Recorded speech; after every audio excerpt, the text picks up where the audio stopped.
ஞானசேகரன் கோட்டூர் காவல் நிலையத்திலிருந்து வெளியே வந்த பிறகு நைட்டு 8:30 மணிக்கு மேலே 24ஆம் தேதி இரவு தமிழகத்தினுடைய சுகாதாரத்துறை அமைச்சர் அண்ணன் மா சுப்பிரமணியம் அவர்களும் கோட்டூர் சண்முகமும் பேசுகிறாங்க.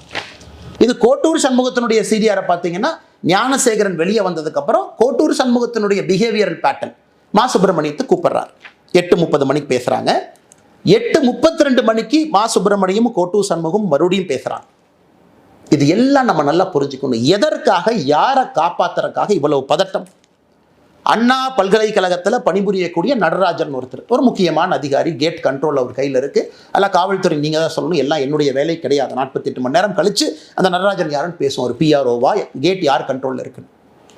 அந்த அண்ணா பல்கலைக்கழகத்தில் இருக்கக்கூடிய நடராஜனும் கோட்டூர் சண்முகமும் எத்தனை முறை பேசியிருக்காங்கன்னா, டிசம்பர் 23ஆம் தேதி பேசியிருக்காங்க, டிசம்பர் 24ஆம் தேதி பேசியிருக்காங்க, டிசம்பர் 25ஆம் தேதி பேசியிருக்காங்க, டிசம்பர் 26ஆம் தேதி பேசியிருக்காங்க. மொத்தமாக இந்த 4 நாட்களில் கோட்டூர் சண்முகமும் அண்ணா பல்கலைக்கழகத்தில் பணி செய்யக்கூடிய நடராஜனும் 13 முறை பேசியிருக்கின்றார்கள். 13 முறை. நான் ஏற்கனவே சொன்னது போல 24ஆம் தேதி குற்றம் நடந்த அடுத்த நாள் வெளியே வந்த ஞானசேகரனும் கோட்டூர் சண்முகமும் 8:34க்கு மறுபடியும் பேசுகிறாங்க. கோட்டூர் சண்முகம் இதோடு நிற்கலிங்க. ஞானசேகரன்ட்ட 8:34 சாயந்தரம் மணிக்கு பேசிய பிறகு கோட்டூர் சண்முகம் யார்கிட்ட பேசுறாருன்னா, இன்னொரு காவல்துறை உயர் அதிகாரி, ஏன்னா காவல்துறை மீது மரியாதை இருக்கின்ற காரணத்தினால உயரதிகாரியுடைய பேர் அந்த நேரத்தில் சொல்லல, 8:59க்கு சாயந்தரம் ஃபோன் பண்றார் Kottur Shanmugam, talks to that police officer. 9:07க்கு மறுபடியும் Kottur Shanmugam talks to that police officer. இதெல்லாம் 24ஆம் தேதி இரவு. நல்லா நீங்க மக்களை யோசிச்சு பாருங்க. 24ஆம் தேதி பதட்டம். காவல்துறை கூட்டிட்டு போறாங்க, காலையிலிருந்து பேசுறாங்க, மா சுப்பிரமணியத்தில் பேசுறாங்க, தமிழகத்தினுடைய சுகாதாரத்துறை அமைச்சர், காவல்துறை அதிகாரிகிட்ட பேசுறாங்க, அண்ணா யூனிவர்சிட்டியில் பணிபுரியக்கூடியவங்ககிட்ட பேசுறாங்க.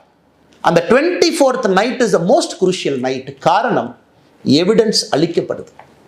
உள்ள போயிட்டு வெளியே வந்த ஞானசேகரன் எவிடன்ஸ் அளிக்கப்படுது. ஏன்னா இவங்க ரெஜிஸ்டர் பண்ண 11 செக்ஷன்ல, நான் புதுசாக அது பொருளை கலப்பினீங்க சொல்லல, தமிழகத்தினுடைய எஸ்ஐடி ரெஜிஸ்டர் பண்ண 11 செக்ஷன்ல ஒரு செக்ஷன் எவிடன்ஸ் அளிச்சதுக்காக ஒரு செக்ஷனை போட்டிருக்காங்க. அப்போ என்ன எவிடன்ஸ் அளிக்கப்பட்டது? அதன் பிறகு 25ஆம் தேதி காவல்துறை சொல்றாங்க, ஞானசேகரனை சாயந்தரம் கைது பண்ற பிறகு அண்ணா யூனிவர்சிட்டி சிசிடிவி வேலை செய்யல, செல்போன்ல எங்களுக்கு தெரியல.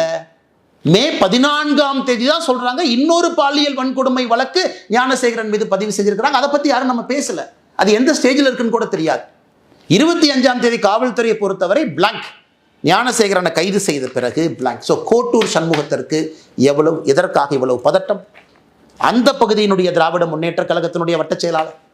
அப்போ காவல்துறை எஸ்ஐடி அதிகாரிகள் கோட்டூர் சண்முகத்தை கூப்பிட்டு விசாரிச்சிங்களா? ஸ்டேட்மெண்ட் எடுத்தீங்களா? கோட்டூர் சண்முகம் எந்த காவல்துறை அதிகாரிகிட்ட பேசினாங்க, அவங்கள கூப்பிட்டு பேசுனீங்களா? மா சுப்பிரமணியம் அமைச்சரை போலீஸ் ஸ்டேஷனை கூப்பிட்டீங்களா? எஸ்ஐடி மா சுப்பிரமணியம் அவன்கிட்ட கேட்டிங்களா? எதற்காக ஃபோன் வந்துச்சு, எதற்காக நீங்கள் பேசுனீங்க, இந்த பேட்டர்னில் எதற்காக நீங்கள் இன்வால்வ் ஆகிருக்கிறீங்க? இந்த கேள்விகளை நம்முடைய எஸ்ஐடி அதிகாரிகள் கேட்டிங்களா? அன்பு சொந்தங்களே, இந்த நேரத்தில் நீங்கள் 2 விஷயத்தை பார்க்கணும். இந்த 24ஆம் தேதி இவ்வளவு நான் சொல்ல இன்னைக்கு பாதிக்கப்பட்ட மாணவியினுடைய வழக்கறிஞர் சொல்றாரு, அதே 24ஆம் தேதி 2 காவல்துறை அதிகாரிகள் அந்த மாணவியை பார்த்து எஃப்ஐஆர் வேண்டாமா, எஃப்ஐஆர்லாம் போட்டால் வாழ்க்கை கெட்டு போயிருமா, எஃப்ஐஆர் கொடுக்காதேன்னு 2 பேர் சொல்றாங்க. 2 காவல்துறை அதிகாரி, ஒருத்தர் மஃப்டியில் வர்றாங்க, ஒருத்தவங்க யூனிஃபார்ம்ல வர்றாங்க. நான் சொல்லுகின்ற இவ்வளவு விஷயங்கள் 24ஆம் தேதி நடக்கும் பொழுது 2 காவல்துறை அதிகாரிகள் அதே 24ஆம் தேதி மாணவிகிட்ட எஃப்ஐஆரை எடுக்க 1 ஃபுல் டே டிலே பண்றாங்க.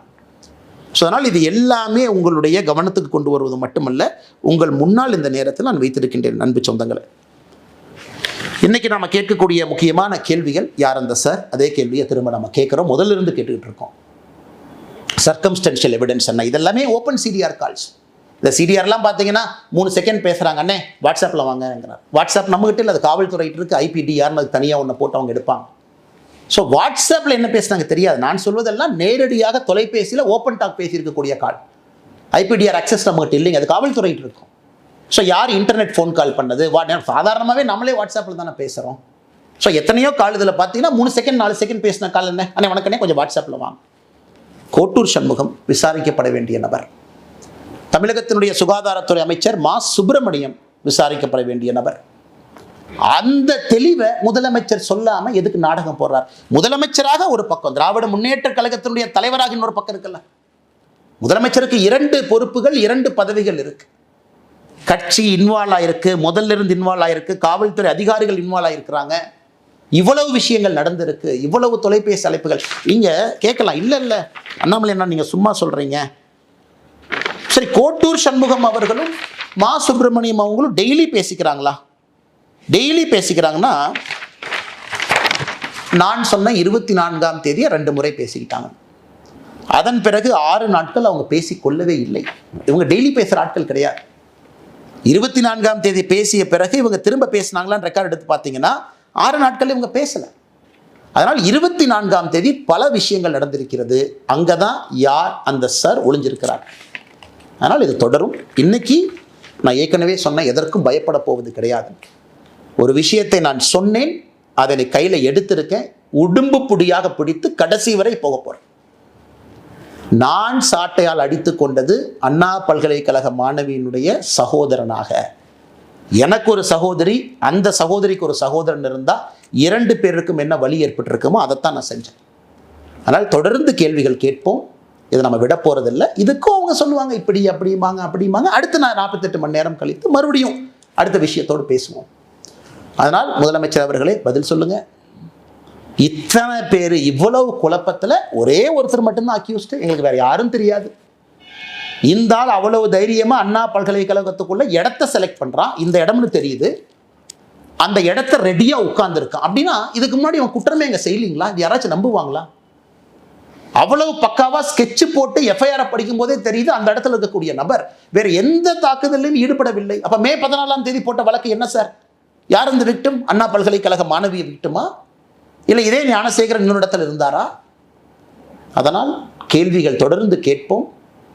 இவங்க ஆளுங்கட்சியினுடைய யாரெல்லாம் சம்பந்தப்பட்டிருக்கிறாங்க, பதவிகளை யார் தவறாக பயன்படுத்தினாங்க, காவல்துறையுடைய கையை யார் கட்டி போட்டார்கள், 24ஆம் தேதி ஞானசேகரனை வெளியே கொண்டு வந்து குரூஷியல் எவிடன்ஸ் அளிப்பதற்கு யாரெல்லாம் உடந்தையாக இருந்தார்கள், என்னை பொறுத்தவரை அவர்களும் குற்றவாளிகள் தான்.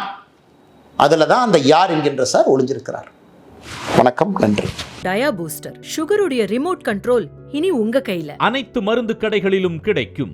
செய்திகளை உடனுக்குடன் தெரிந்து கொள்ள கீழ்கண்ட கேபிள் மற்றும் டிடிஹெச் நெட்வொர்க்குகளில் எம்நாடு செய்தி தொலைக்காட்சியை காணுங்கள்.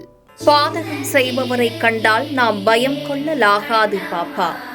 மோதி மிதித்து விடு பாப்பா, அவர் முகத்தில் உமிழ்ந்து விடு பாப்பா. அண்மை செய்திகளை உடனுக்குடன் தெரிந்து கொள்ள இணைந்திருங்கள் எம்நாடு தொலைக்காட்சியுடன்.